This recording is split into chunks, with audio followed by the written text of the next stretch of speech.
And firstly, I'd like to say, do I think that Joe Dispenza is a fraud? I don't think he's a fraud. However, what I'd like to do is share with you some key aspects of his teachings that he basically drags out for his own personal and professional gain, which he could have provided a lot sooner, a lot quicker, so that you can understand him a lot better. So if you listen to the video, you'll get a deeper understanding of how he approaches things from a spiritual aspect.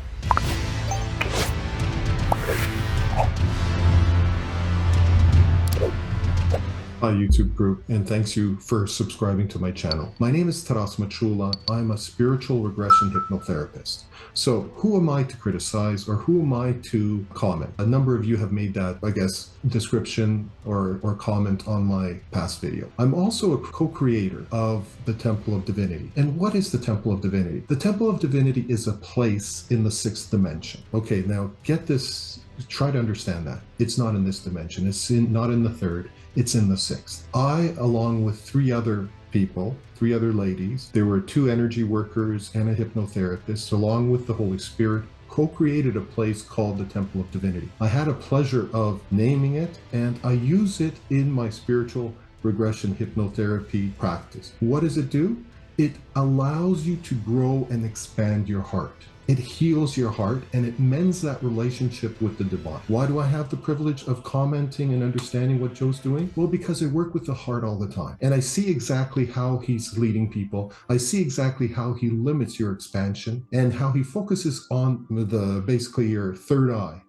You know, the gland that's going to open up. We're going to be doing all these gland brain exercises. And you don't need any of that. All you need is a huge heart. All you need is to open your heart. And the first thing that Joe does is he talks about this heart-brain convergence. Now, let me explain. The readings and understandings I have of Joe is by reading his books and also seeing the YouTube videos of how he leads his meditation retreats. I have not participated in the retreats. I'm looking specifically on the keys and techniques that the participants in his meditations do to understand exactly their growth and their spiritual awakening and how it progresses. So first of all, let's talk about heart-brain convergence. Heart-brain convergence, what does that mean? People look at it from a technical view, and then Joe talks about the opening up to the quantum field. This will permit you to open up to the quantum field. So what he's really talking about, if you kind of start metaphorically going deeper in, is, I'll give you this quick story. I was talking to a priest once, and for you religious skeptics out there, please listen, you'll understand this once you hear the story. I was talking to a priest and I asked him, in one word, could you describe Jesus? And this priest says he's love. And so I asked him, well, where does love reside? And he goes, well, love resides in the heart. So if you take that analogy, for example, what Joe's teaching you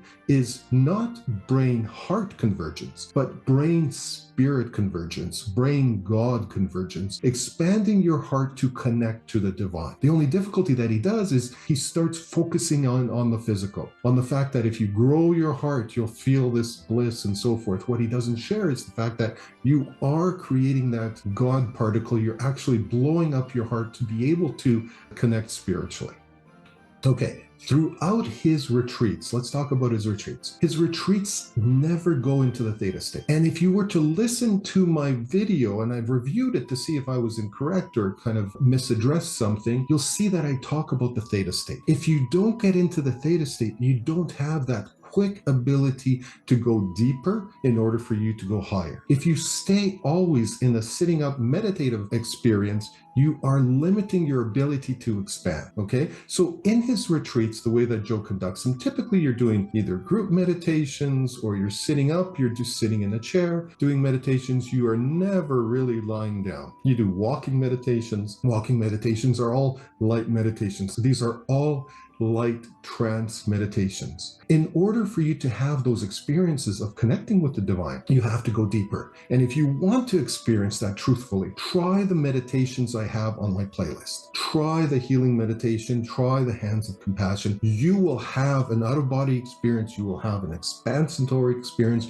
that you will start to understand what I'm talking about, okay? So the difficulty that Joe does, or the limitations that Joe puts on you, is he starts saying, well, we need to do a meditation in the morning. at 6:30 in the morning. Well, I'll be honest with you. There are certain times, that are a little better, like the witching hour they call the 3:30 a.m. But who wants to wake up at 3:30 a.m. for meditation? You don't necessarily need to wake up in the morning. It's nice to create that bonding atmosphere where everybody's in the morning disheveled and everything and going for their meditation. But you don't need to do that. You can do that in the morning, you can do that in the afternoon, you can do it on an empty stomach, a full stomach. The main thing is opening your heart. It has nothing to do with the time of day or what's in your stomach in order for you to grow spiritually. It's how you want to do it with respect to your heart. And so what I've noticed with Joe's retreats is that he basically baby feeds you. He gives you little spoonfuls of stuff. He doesn't take you to those spiritual realms immediately. He doesn't take you interdimensionally. And then let me talk about manifestation, and specifically this idea of manifestation millions. If going to the higher dimensions, if expanding spiritually or expanding into greater consciousness is the key to manifesting millions, wouldn't Jesus be a billionaire at that time? Why did Jesus sit on a donkey to come into Jerusalem? The key thing in accessing those realms is understanding that you can still be blissful and you can still be humble. Being humble and being able to rise in your humility, being vulnerable, is extremely close to godliness. So those two things don't match. This idea of law of attractiveness, the ability that I will attract billions. This all sounds the idea of these kind of for-profit evangelicals that talk about, hey, donate to my church and you'll make a lot of money. So because I have a Learjet, I'm wealthy. Well, you're wealthy because people are donating to your church. Well, you'll become wealthy. No, you're basically a priest or an evangelical pastor that's taking advantage of the flock. So what I'd like to share with you is please try the meditations that I've done.